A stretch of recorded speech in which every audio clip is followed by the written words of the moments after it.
And can you kind of talk about that and maybe a few specific cases? Yeah, absolutely. So, one of the things that SCJ is currently doing is that they are infiltrating churches globally, and they're trying to kind of do a lot of harvesting. It's actually written in their own doctrine that they need to do this. So, when you're in the center class, they tell you to leave your church, or they strongly encourage you to leave the church because they would say, well, is your church teaching the parables and the secrets of the kingdom of heaven? No, it's not. Well, are you sure that your pastor has the right teaching?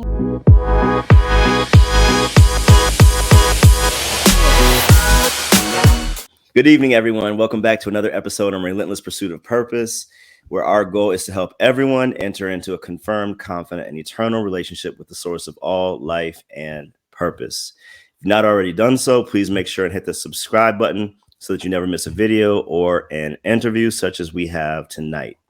So I'm pleased to be joined by my guest, Chris, and I'm going to let him kind of unpack everything for you guys.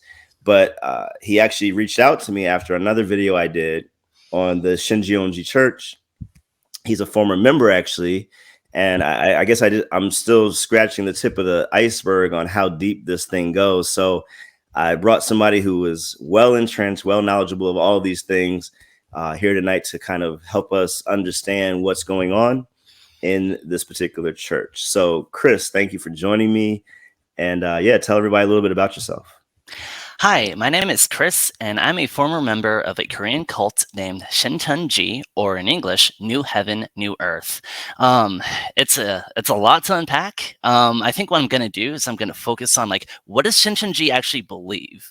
Because sometimes it gets a little bit murky. And then kind of go from there and talk about how I got sucked into a cult and my process of getting indoctrinated. And then eventually over time, by the grace of God, honestly, waking up and realizing, hold up a second, this is a lie, and then escaping. All right. Well, let's actually start there. And actually, maybe if you can just kind of give all of us some background on, were you raised Christian or were you raised non-religious or where'd you start? So where I started was that I actually was raised Christian, and then I kind of became more agnostic when I turned 18 because I never really had the opportunity to really question and think about my faith. I was just kind of do as you're told, go to church. And so I would mostly focus on school. And then around 24, 25 was when I started kind of having more of an open mind to Christianity again. But my one condition was I really wanted to have a better theology. And so when I'll give you a little bit of a spoiler and I'll go into detail about it later. I met a girl on a dating app and we dated for a few months, and then she invited me to a Bible study because I was expressing some sort of level of frustration with a lot of churches from my viewpoint, they weren't giving me solid meat. They're giving me milk. And that's so when I ran into this Bible study that seemed to be orthodox and etc., to me at that time was a breath of fresh air. Little did I know that not only was it a false theology, it was really a good verse I like to quote is Matthew 7, verse 15, a wolf in sheep's clothing. So. Wow. So, I mean, I appreciate you sharing that. Just seeing where this situation started. So let's start with the foundation. Now, I did this video, and I'll put a link in the description for everybody, kind of outlining very few of the issues with this church and with the leader and the leadership. But can you tell everybody, I guess, two things? What does Shincheonji Church profess publicly? And then maybe what is the truth of what they believe privately?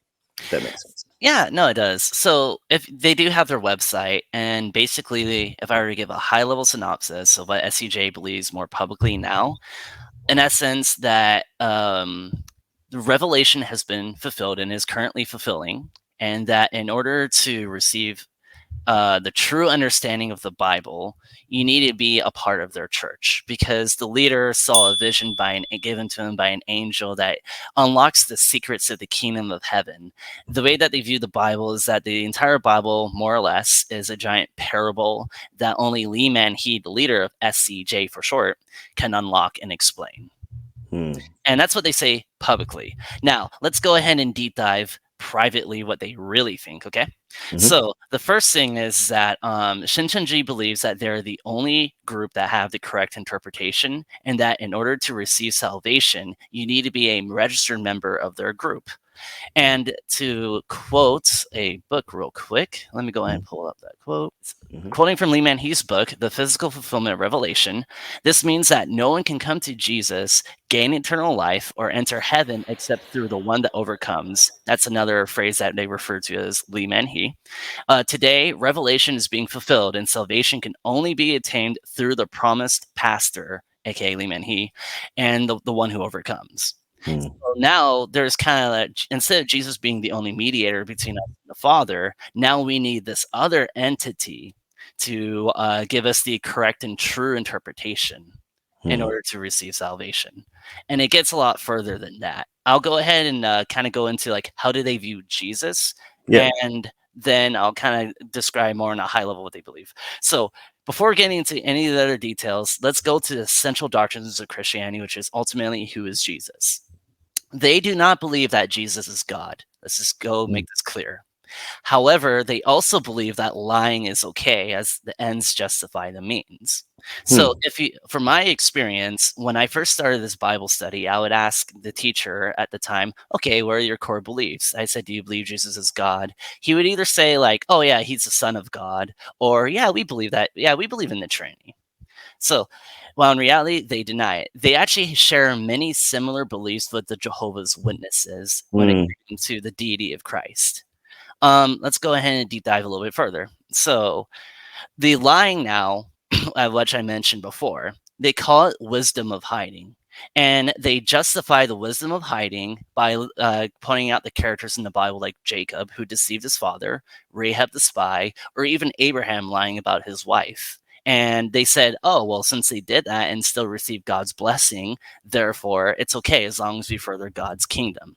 Now, I mean, Moses was a murderer, David was an adulterer, and God still blessed him. I mean, they both got punished too, of course, in their own way, but it doesn't give us the right to sin. And actually, Romans chapter 3, verses 7 to 8 clearly condemns this behavior by saying, like, if you're, why does God care if I sin if it brings someone to salvation? And yet, God himself, through Paul, said their condemnation is just. So again, like these are things I realized after the fact, of course, Right. hindsight being 2020. And so to continue on, they take this use of deception to the next level, where they use Christian sounding front groups to try to Mm. convey and outreach to Christian pastors and Christians on social media. And some of the confirmed front groups that have been called out by other cult experts, Stephen Hassan, is a website called Study Word and Life. And I'm actually going to go ahead and open it up on my browser right now. Mm. It is called Word and Life Theology School, which Dr. Stephen Hassan has determined is a front group for SEJ. So if you were to go to this website, it looks very Christian and it looks very innocent, and it's a free Bible study. What's the worst that can happen, right? Little do you know. And I mean, hey, I'm guilty of it, man. I went through it. I was invited to a Bible study by my girlfriend. What's the worst that can happen, right? Like, hey, but again, the devil masquerades as an angel of light, and he approaches us as a wolf in sheep's clothing. Wow, so many thoughts running through my mind. Right. I mean, let's just keep going a little bit more with their beliefs. Some of Mhm. the more less public beliefs, I guess, that the true Christianity disappeared from Earth shortly after the death of Jesus. Mhm. There's something you're mentioning about Shincheonji is Aryan in nature. So what Yeah. I meant was the early church history Arianism, which is basically Mm. Jesus is not God, but he's like a created being that's been elevated. Let's go ahead and go over the brief overview of SEJ, and I'll focus on Jesus after. So Mhm. the basic premise is this. True Christianity disappeared from the earth shortly after the death of Jesus, but God chose to restore the truth when Jesus returned in spirit in 1966 in South Korea to a group of 7 men who formed a church called the Tabernacle Temple, which also fell away through apostasy and betrayal, but then was restored again through Lee Man-Hee, who overcame that situation. And Lee Man-Hee is now guided and taught by angels and Jesus and God to establish the millennial kingdom, which started in 1984. So a few nuggets is they believe that Jesus returned in spirit in 1966. That's a big emphasis. That sounds, if you're familiar with the Jehovah's Witnesses, yeah. Yep, they teach that Jesus returned invisibly in 1914. 14, yeah. So I like to joke around and say that these are the Korean version of the Jehovah's Witness. They even have 144,000 doctrine, and they also believe that there will be an event where they no longer will pass away and they'll become immortal. They have a similar concept actually right now where there's a generation that won't pass away. So I like to say that the JWs beat them by about 100 years. So when I'm reviewing this group, honestly, I can almost predict what they're doing next just because I just know my cult history and being like, okay, I know where you guys are at. And yeah.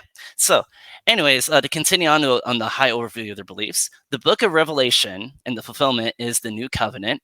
And almost all of the events of Revelation have been fulfilled in South Korea over the last few decades, except for some of the events of Revelations chapter 18 to 20, which will soon be fulfilled. And what SCJ really believes is we must believe the testimony of the chairman, Lee Man-Hee, and be sealed in Shincheonji Church to have eternal life. Wow. So it's no longer what Christ did on the cross, although what they will say is that the blood of Christ does cover our sins, and we need to be a part of SCJ. That's a big distinction there. Yeah, I remember when I was doing some research, and I think it's at Revelation 22, I think it's 16 and 17, and I kind of broke those two verses down in my video because it seemed that Lee Man-Hee or the church was really pinpointing those as kind of the springboard for their theology, but they have nothing to do with with anything they think it's about. There is no promised temple. There is no promised pastor. There's no promised theology school they had in there on the website. But they've made these things and they've used the text to support it. And then I think they had the 100,000 graduates recently. And did you ever go over there, by the way? To South Korea? No. Okay, good. Yeah, I kind of wish I did. Honestly, that would have been a fun trip. But no. So there's definitely a lot of impact there too. The best way to describe their view of Revelation is that they believe that John the Apostle foreshadows another person in the future to truly fulfill Revelation. Sort of like how David's kind of like a foreshadowing of Jesus and the Messiah. They use that argument that John the Apostle, who only saw things in prophecy, was foreshadowing a new John or a promised pastor in the Revelation today. So just to kind of give you some context there as well. And so another thing I like to say too is that thankfully through other pastors who have spoken out, there's one in particular. He has a YouTube channel, Free of Shincheonji. He goes into detail showing how the 100,000 graduation is actually a fraud, and he just shows the evidence that there were students who allegedly were regraduating again. And what I can do is I can go provide the links, and I'm just stating what others have told me, and just like check out the facts for yourself, and just kind of go from there. Wow. Wow. So the deception, the lying is kind of, like you said, enmeshed in kind of how they operate, I guess.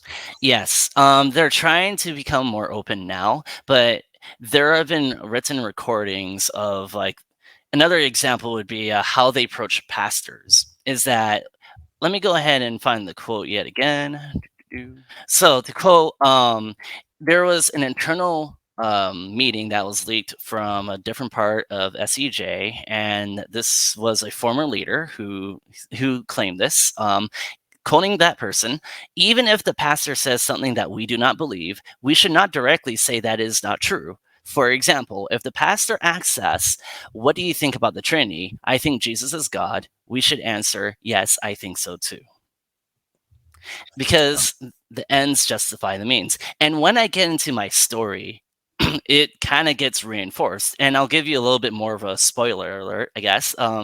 What they did, and still there are still reports of this happening today, is that they would, when they do their Bible studies, they fill their classes with SCJ spies, or what they call Mm. leaps, who are pretending to be first-time students so that they can spy and report on the new students. So maybe I would say something to my leaf, who at the time was my girlfriend, I really don't understand this topic, or I'm having a bad day. Then the next class, the teacher would talk about that topic. And I'm like, Wow. oh, wow. So when this is happening over and over again, you're like, okay, something's weird. And then half the class are always very enthusiastic, being like, isn't this teaching so amazing? Then psychologically, you're kind of like, wait a minute, is something wrong with me? Like, what's the matter with me? Like, these guys seem to get it really quickly. Like, this guy is shooting off answers left and right, and I struggle. I guess I need to study more. So you Mm. can see that deception and manipulation really being like drilled in, even Wow. from the beginning. Wow. Yeah. Well, man, let's get back into your story then. So you're with your girlfriend, Mhm. you're going to some of the Bible studies. At what point, or is there a point at which you kind of fully embrace it and you're like, okay, I get it now. I'm one of those Mhm. students who in the room wasn't getting it. I was confused. Everyone else was getting it, and now I'm the one getting it. Mhm. What was that like? Sweet. So just to list this off, because I want to make this very clear, they deny the deity of Jesus. They believe that he is a created being who, at the birth, the Holy Spirit through the womb of Mary, that Jesus is a elevated creature who is the perfect image of God. Of course, all that is blasphemy, idolatry Mhm. 101, but I digress. They Yeah. deny the Trinity. Now, they actually have their own version of the Trinity, where they believe Mm. the Father, who is God, the Son is Jesus, and Holy Spirits.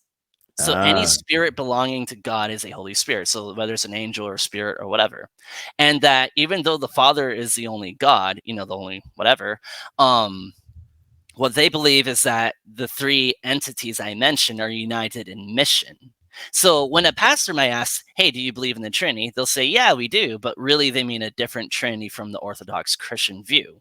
gotcha. So that's also a very important detail.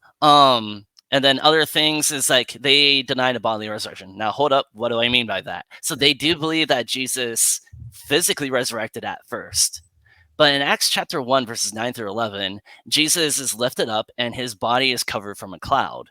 And so that cloud is a spiritual symbol of the invisible world. And at that moment, Jesus becomes a spirit and he Mm. returns to the Father in spirit. And then, of course, as I mentioned before, Jesus returns in spirit in 1966 to kick off the whole SEJ debacle. So that's very important to keep in mind so that if you or your viewers ever run into these guys, you can at least get like a little bit more of an accurate, like, okay, no, you guys actually believe this, and this. Mhm. So hopefully that clears up like why these guys are fake or false. And of course, there's a lot of biblical literature that goes into detail about the Trinity, whether it's or even a deity of Christ. And I mean, I know Pastor Mike Winger's Trinity video. When I was in the cult, I would actually watched it and listened to it. And even though I was fully indoctrinated, I was like, wow, this is actually pretty solid. Yeah. Like, Yeah, Mike's great. oh, he totally is. Like his video actually was one of many videos when I was researching, which you're not supposed to do, that helped me kind of wake up.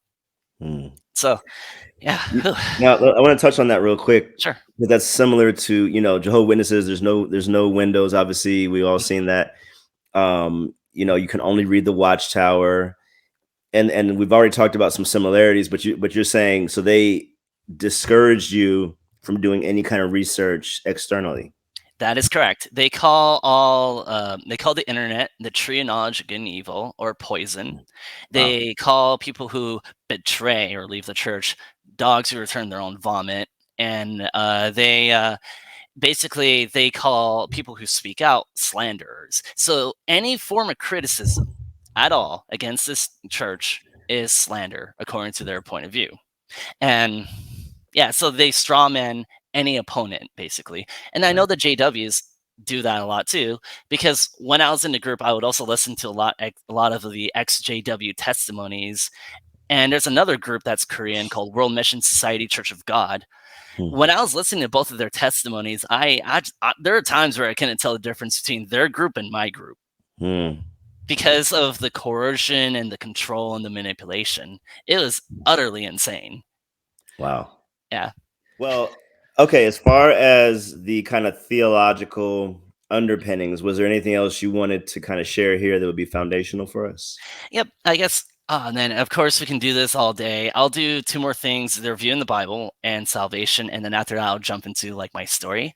And Okay. I hope that this video can be helpful for yourself and for future people who, because a lot of cults, what I realize is that they all kind of teach the same thing, more or less. There's some secret hidden knowledge in that their pastor or promised pastor or leader revealed. It's all kind of the same stuff. But Right. okay. Anyways, going back to the Bible, the view in the Bible is that they view it as an inherent word of God, but that it's hidden away in parables. And they quote Matthew 13:11-15, talking about secrets of the kingdom of heaven.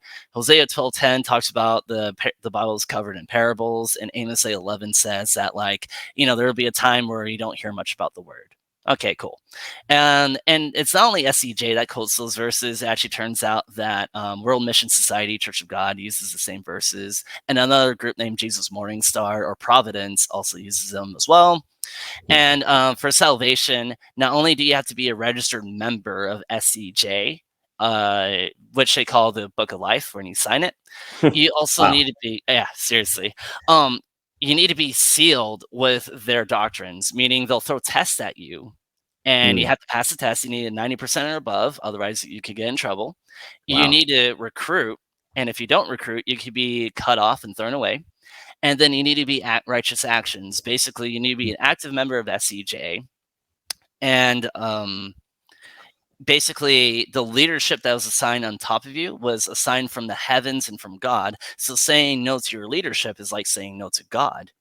And things of that nature. So those are a few things. They obviously don't like Christianity. They think Christianity and Christians are drunk with maddening wine, that their pastors are married to Satan and are prostitutes, and that the golden cup in Revelation, I believe 17, filled with maddening wine, are the commentaries of the Christian world.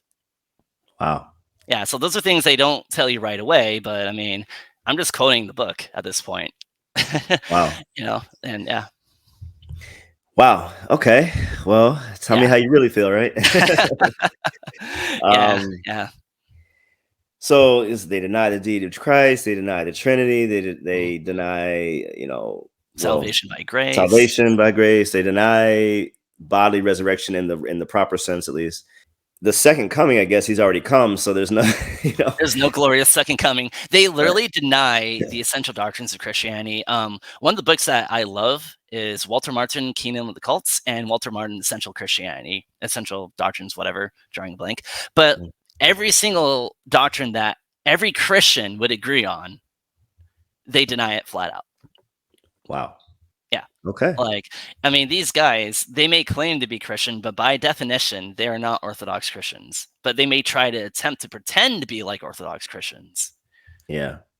So in trying to maintain membership and get 90% on this test, I mean, in a weird way, I wish Christians could pass some tests if we gave it to them. So that would actually eliminate some of this stuff, to be honest with you. Yeah.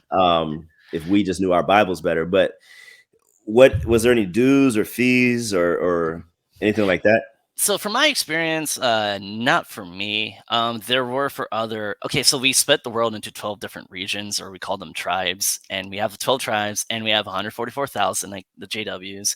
The JWs don't have the 12 tribes, but I digress. The region I was in, or the tribe I was in, they didn't require it, but according to other members of different regions or tribes, tithing was a mandatory part for salvation. Wow. For salvation, you're saying? Either for salvation or it was strongly, strongly, strongly recommended. Gotcha. Okay. So, yeah. Wow. All right. Before we get back into your testimony, there's one more section I kind of want to touch base on. So obviously, like I said, if Christians know their Bible, it's relatively easy to spot cult or cultish things. But as we know, biblical literacy is down progressively decade after decade. And so SCJ has actually been able to infiltrate some churches. Mhm. And can you kind of talk about that and maybe a few specific cases? Yeah, absolutely. So one of the things that SCJ is currently doing is that they are infiltrating churches globally, and they're trying to kind of do a lot of harvesting. It's actually written in their own doctrine that they need to do this. So Wow. when you're in the center class, they tell you to leave your church, or they strongly encourage you to leave the church because they would say, "Well, is your church teaching the parables and the secrets of the kingdom of heaven?" No, it's not. Well, are you sure that your pastor has the right teachings? They kind of Wow. instill that into you over time. It's not like an overnight thing, right? Mhm. And then after you leave, after you graduate into the church, when you get, at least from my experience, when you become a little bit more senior, they do have different teams that infiltrate churches. Um, at least from what I've seen and heard and other testimonies, a few solid examples of that happening in the United States is there's Pastor Brigani in New York. He's recently done a few videos calling out SEJ because they Mm. infiltrated his church and tried to get him to join one of their, either it was like a seminar or sign like Mm. a piece of paper saying that we'll work with you or whatever. And Gotcha. then there's another one in Austin, Texas. This one's a little bit more tragic. There was an alleged SEJ member who, for over a year, gained the trust of leadership and then invited one of the ladies, the like head of ladies department, whatever, to a Bible study, got her, and then started Mm. inviting other leaders into this group. Thankfully, one of the elders of the church, who's familiar with the JW's theology, for example, caught on to what was happening early on Wow. and managed to sit, and like him and the pastor managed to pull everyone out. Hmm. And this is happening today.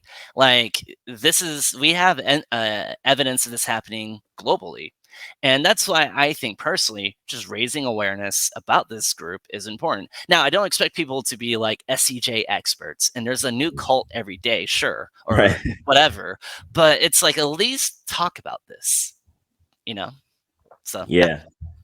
Absolutely, and that's kind of what prompted me to make the video in the first place. You know, I'm against anything that's going to take people away from the truth or away from Jesus, which is the same thing. Right. And this is one of many, like you said, but it's still one that needs to be addressed. Yeah. Um, Especially because of the types of tactics they're using. It's very, I think, different when if you're approaching a Muslim. Hmm. Okay, so that's clearly a different thing than my thing, right? I can Right. identify that as a different thing, Buddhism, whatever. Hmm.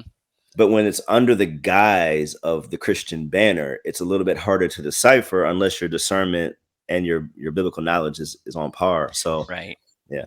And definitely, like, even from a secular point of view, I mean, okay, so from a secular point of view, technically any religion is a cult by Mhm. definition if you go to the Webster Dictionary. So the next question I'll challenge a person on is okay, so when does a religion go from healthy to unhealthy, from Mm, meaningful to coercive and controlling?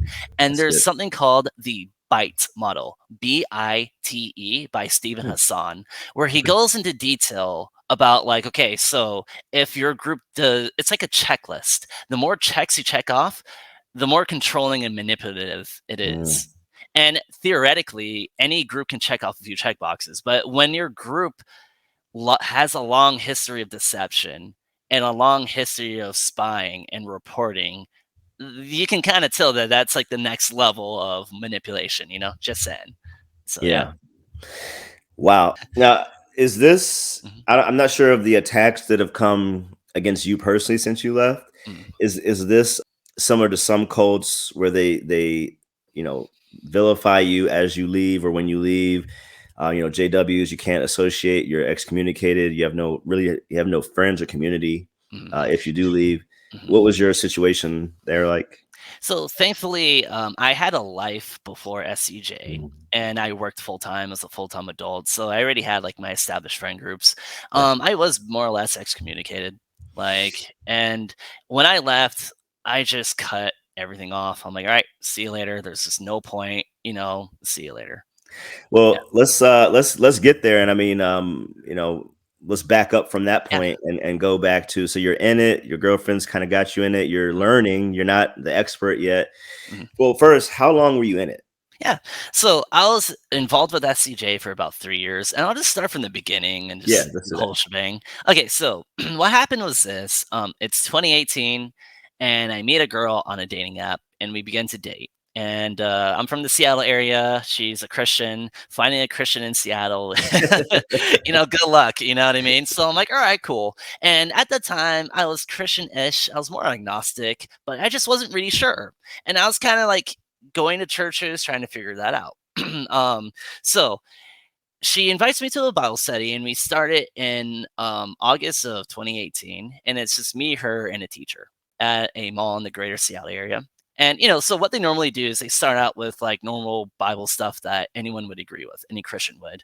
And so, they talked about like, prophecy fulfillment, Jesus dying on the cross, what did Abraham do and God fulfilling our promises. And I was like, okay, nothing, no red flags yet. An interesting key SEJ teaching is that they divide the Bible into 4 different parts. It'll be Hmm. prophecy, fulfillment, morals, and history, or some permutation of that. So if you hear that, run away. It's SEJ. Hmm. Anyways, so it's October 2018, and the teacher, he invites us to join a class. And I'm like, yeah, sure, why not? So me and my girlfriend, it's in an unmarked building, kind of sketchy, and that's a first red flag. And I'm like, I remember going to my girlfriend and being like, okay, what's going on? This is really weird.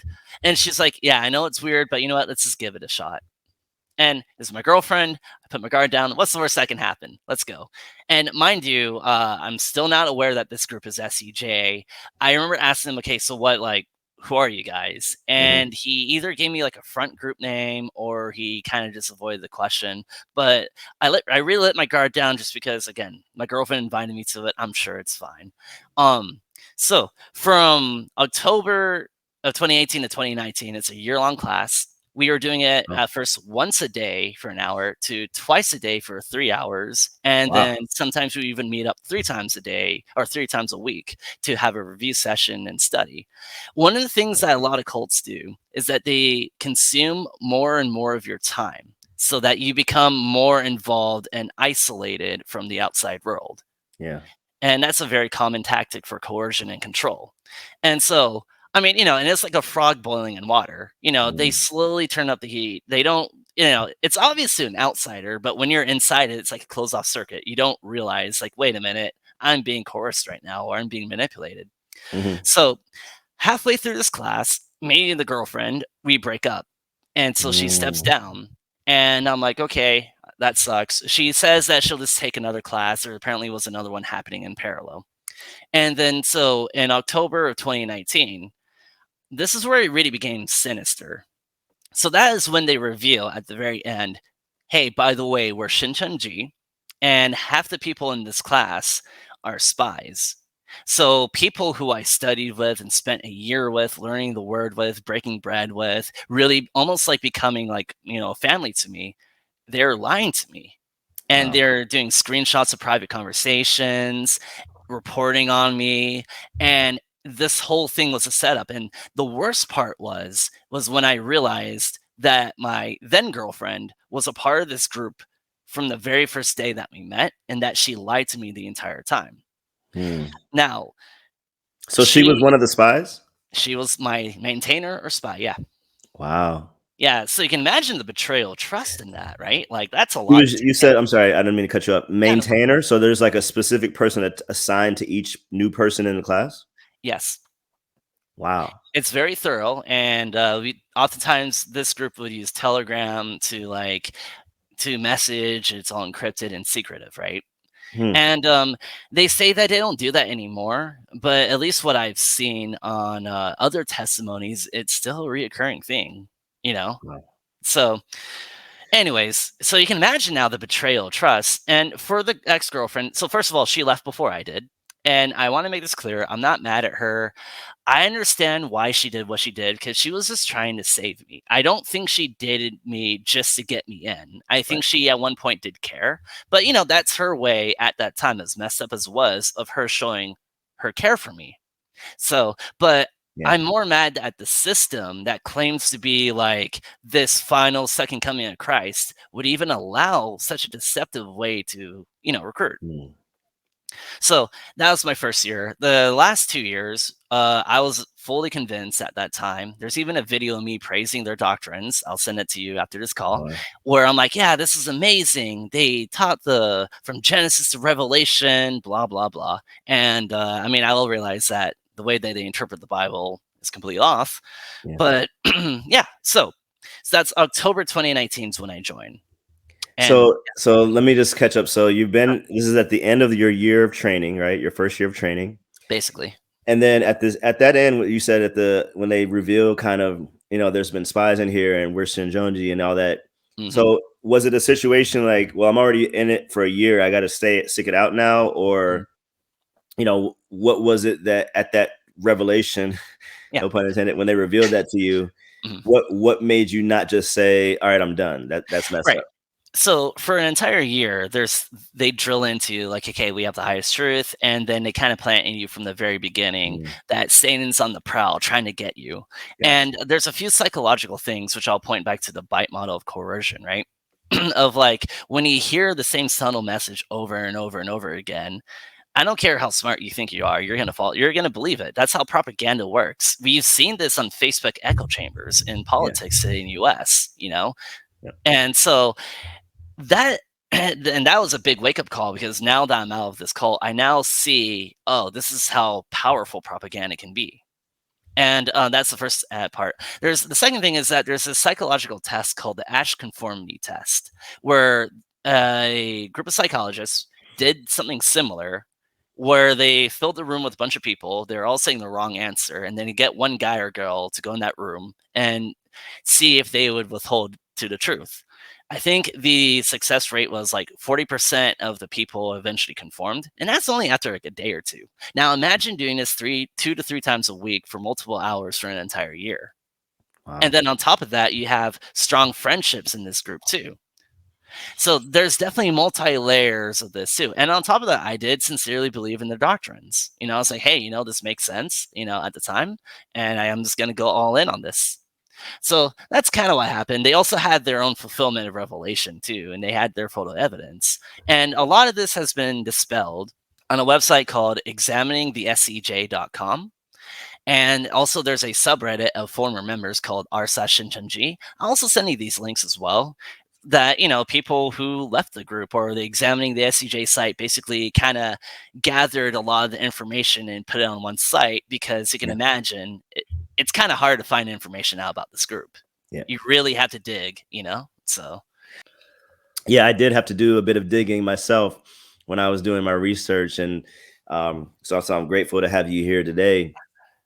And so, in these mm, next 2 years, I guess, mm, what changed mm, in how you were being taught or indoctrinated? So now, right. is it like okay, we got him in, now we can really unload everything? Is that how it goes, or? Basically, yeah. So what they do, there's a few important things. The girlfriend dynamic thing is one of the reasons why I woke up, and I'll explain more as I reveal more. This is going to be an important detail to remember. When I joined, they assigned me to a group cell leader, right? And I remember going to leadership. At the time, the Seattle branch was pretty small. I remember telling them, like, hey guys, my ex girlfriend's here. This is really awkward. And this actually hurts. Like, you guys, you lied to me for a year. She lied to me as well. Like, how do I say? It's like, was my relationship with her just a lie? Hmm. And I would go to leadership and be like, can we clear the air? This is all move on. You know what I mean? And they basically told me, no, I have to suck it up and get over it. And I know, right? And I was like, oh, okay, sure, whatever. You know what? This is where God and Jesus is. I'll overcome. I want to die a martyr for this group. Let's go. Hmm. Wow. And from October 2019 to about February 2020, I was a committed member. I was doing it 7 days a week and little to no sleep. I was they call it running. I was recruiting. I was going to malls, Walmarts, trying to get people to join Bible studies. We would host events every week and we would have to recruit for the event. And remember, you have to recruit in order to remain saved. Otherwise, they might throw you out. They don't directly tell you this all the time, but it's always heavily inferred with the way that they interpret the Bible. Wow. And so And then, funny enough, February 2020 hits, and a group in Korea spreads COVID. And guess which group? It's us, Yeah, SCJ. I And remember it reading wasn't about on purpose, it was an accident, but it still spread. So we went from 7 days a week going and going and going to basically nothing. that. Because then we shifted to online. We were only doing it twice a week. So during that time, things weren't that bad, and I actually kind of liked it because then I was studying the doctrines, but I could ironically have a normal life. Yeah. I caught up on sleep. I spent time with my roommates, and some of them even commented like, "Wow, we haven't seen you in a few months. Where have you been?" Yeah. And I was just like, just doing church stuff. That's all I would say, not getting into detail. And later on in that year of 2020, around like November, December, we started picking up on things as well, where we started doing things more online now. And another key important factor that happened was we actually hosted a blood drive. And around November, we did it very carefully. We didn't want to spread COVID or anything. And it was a success. And I got to partake in that blood drive and helping it out in my own way. The interesting part is, so I actually noticed another girl who was there. She was a part of the group. And you know what? I was like, hey, you know what? Let's just go ahead and ask her for dinner. And ask her for dinner. And the irony is that like the date went well. We started dating. And then leadership caught wind and they started giving me, I had to do like 3 rounds of interviews of why I should be worthy of dating her, or they all strongly encouraged me to not date her. So, okay, the dichotomy is that when I first joined, they said, we don't want anything to do between you and your ex. You need to get over it. And then now when I start dating another member, they're like, the first round interview was an hour-long lecture of why it's better for me to remain single, quoting 1 Corinthians 7. And then the second round was with my group leader. He gave me all the reasons what could go wrong, but at the end said, if it goes well, good for you. And then the third round was with the region leader. What the region leader said is I had 6 months to marry her, and I couldn't meet her in person. And we will give you more responsibilities. So that was the moment when I was just like, wait a minute, what? Like, hold up a second. You guys told me you didn't want to get in between me and my ex, but now you're telling me that you want to get in between me and this girl. Yeah. Like, why? And it turns out later on, it was because she was quote unquote weak in her faith. And I was like, I was very active and I really did enjoy my time at that moment. So that was the moment when I started researching and kind of figuring things out. There was a subreddit that I mentioned before that really kind of helped point me in the right direction. I started researching other cults like the Jehovah's Witnesses, started realizing, wait a minute, my group's not special because, appeal to novelty. And probably around like June or July, that was when I was like, all right, it's time to go.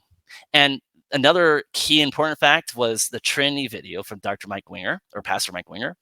The fact that every single verse that talks about what a false prophet would do, SEJ lined up with it perfectly.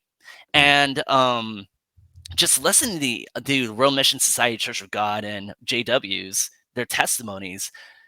It just like over time, it started dawning on me like, wait a minute, this is just another Korean cult. So hopefully that's my story, how I escaped, and now here we are, So yeah. Well, let's get to that. So when did you actually get out officially? Oh, it was July of 2021. Okay.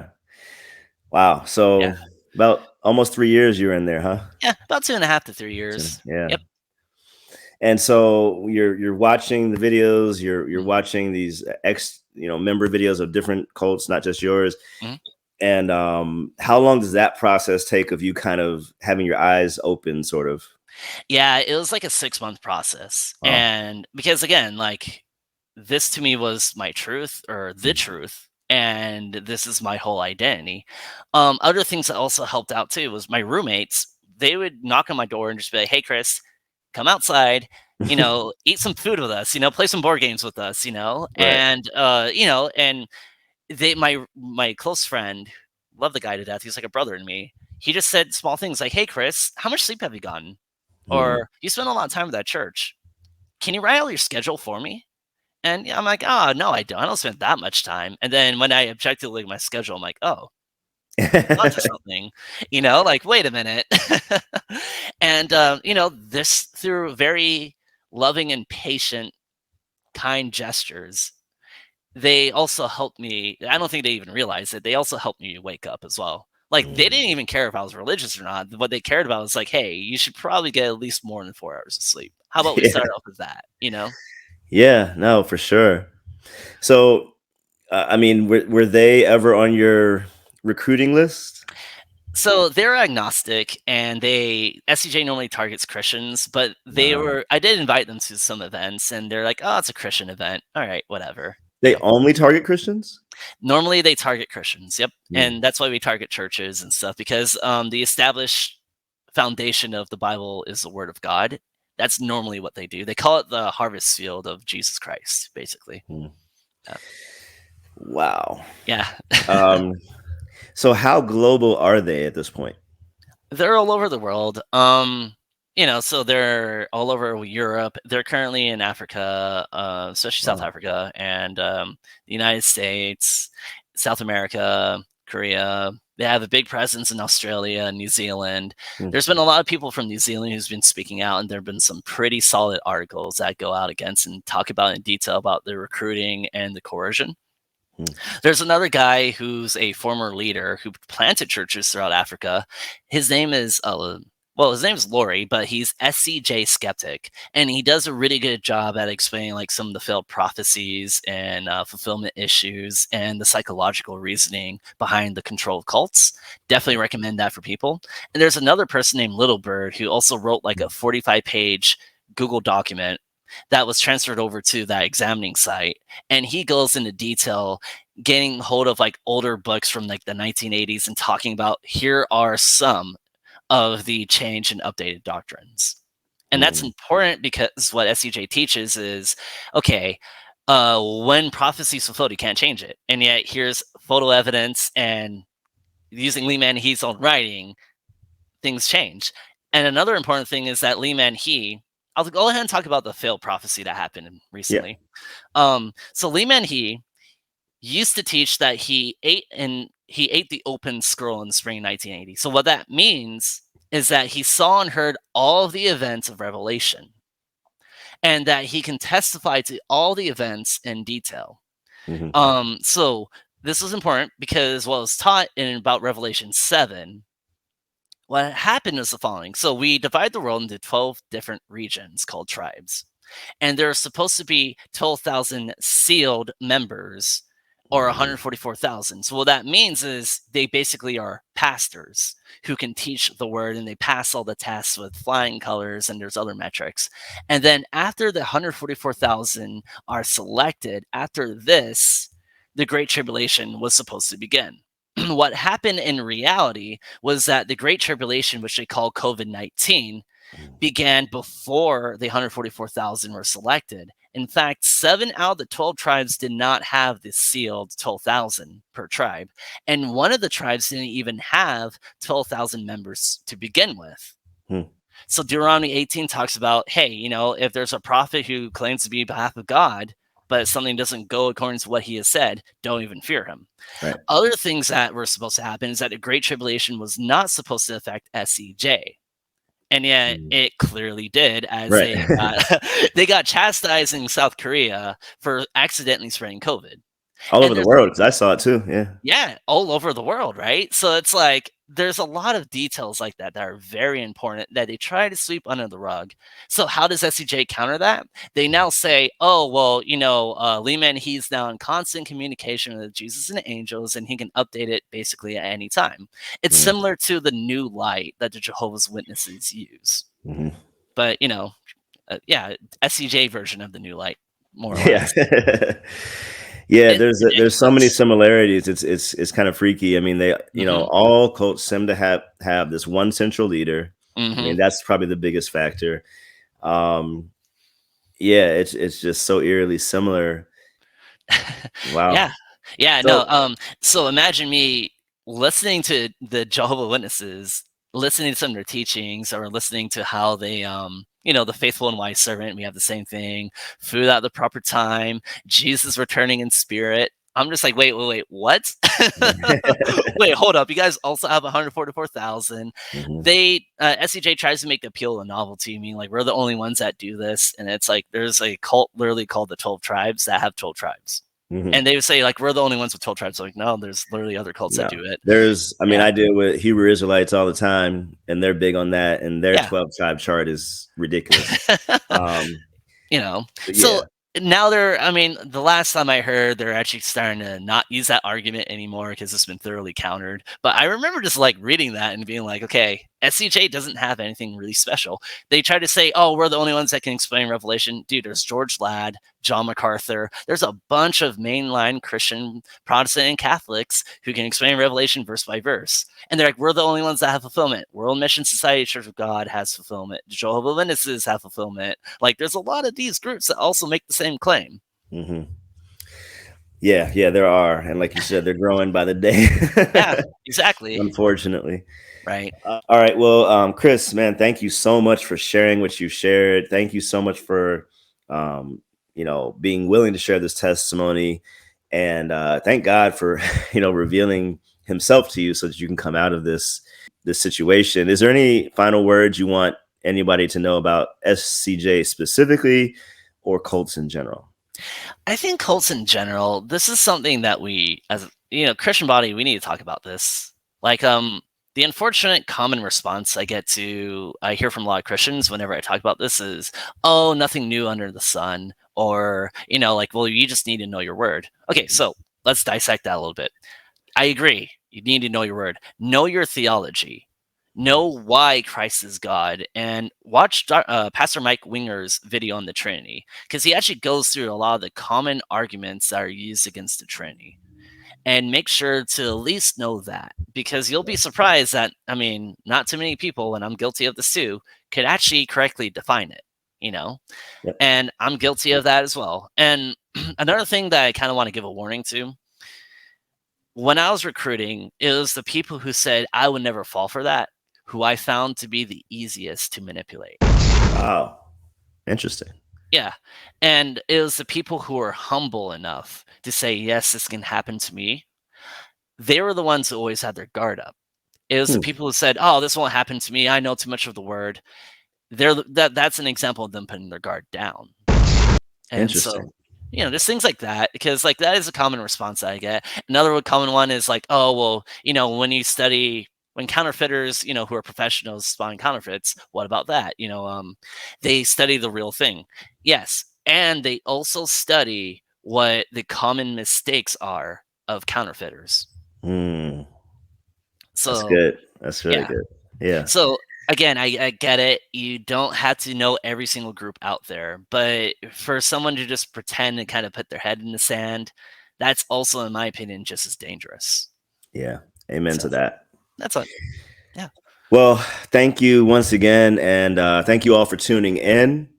And until next time, peace.